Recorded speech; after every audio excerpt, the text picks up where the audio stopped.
अगर मैं आपसे कहूं, भगवान श्री कृष्ण जिन्होंने चुटकी बजाते ही कंस का वध कर दिया था, उन्होंने जानबूझकर अपनी सगी मां देवकी और पिता वसुदेव को 14 साल तक कंस की अंधेरी जेल में सड़ने दिया, तो क्या आप यकीन करोगे?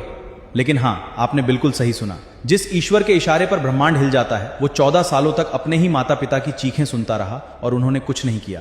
आखिर क्यों? अगर ये सुनकर आपके रोंगटे खड़े हो रहे हैं, तो असली कहानी तो इसके बाद शुरू होती है। जब मथुरा पर विजय पाने के बाद श्री कृष्ण आखिरकार जेल के दरवाजे खोलकर अपनी मां देवकी के पास पहुंचे, तो मां देवकी की आंखों में खुशी के आंसू तो थे, लेकिन दिल में एक गहरा दर्द और कसक थी। मां देवकी ने श्री कृष्ण का हाथ पकड़ा और बिलखते हुए बोली, तुम तो जगन्नाथ हो, अंतर्यामी हो, सर्वशक्तिमान हो, फिर भी तुमने अपनी मां को 14 सालों तक इस काल कोठरी में तड़पने के लिए क्यों छोड़ दिया? ये सब सुनकर श्री कृष्ण जवाब देते हैं कि हे माता, इस ब्रह्मांड में कोई भी, चाहे वो इंसान हो या स्वयं ईश्वर, कर्म के नियमों से ऊपर नहीं है।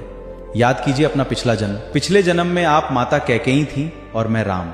आपने मुझे 14 साल का वनवास दिया था। श्री कृष्ण ने उसके आगे बोला कि जब मैं राम बनकर 14 साल के लिए वनवास जा रहा था, तब मेरी मां कौशल्या ने रोते हुए मुझसे पूछा कि पुत्र, मैंने ऐसा कौन सा पाप कर दिया कि मुझे तुमसे 14 साल दूर रहना पड़ेगा?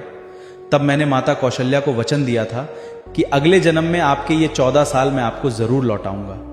इसीलिए हे देवकी, इस जन्म में आप कौशल्या हैं, और जो पिछले जन्म में कौशल्या थी, वो आज यशोदा हैं आपकी जगह। आपके पिछले जन्म के कर्मों की वजह से आपको 14 साल का ये वियोग सहना पड़ा, और कौशल्या को उनके हक के 14 साल का ममता का सुख मिला। इसलिए हे माते, मैंने सिर्फ कर्मों का हिसाब बराबर किया। दोस्तों, ये कोई कथा नहीं है, ये ब्रह्मांड का वो सच है जो हम अक्सर भूल जाते हैं। अगर स्वयं भगवान विष्णु को राम और कृष्ण अवतार में भी कर्म का हिसाब चुकाना पड़ा, तो आप और हम क्या चीज हैं? आपकी जिंदगी में जो आज दर्द है, जो देरी हो रही है, जो इंतजार आपको तोड़ रहा है, क्या आपने कभी सोचा है कि ये किसी पुराने कर्म का ही बही खाता तो नहीं जो चुकता हो रहा है? यहां कोई बिना वजह नहीं रोता और किसी को बिना कर्म के सुख नहीं मिलता। स्वयं ईश्वर भी कर्म के कानून से बंधे हैं। तो अगली बार जिंदगी में अगर कोई दुख आए, तो ईश्वर से कभी शिकायत मत करना, बस समझ जाना कि कोई पुराना हिसाब बराबर हो रहा है। कमेंट सेक्शन में जय श्री कृष्णा लिखकर अपनी राय जरूर बताइएगा।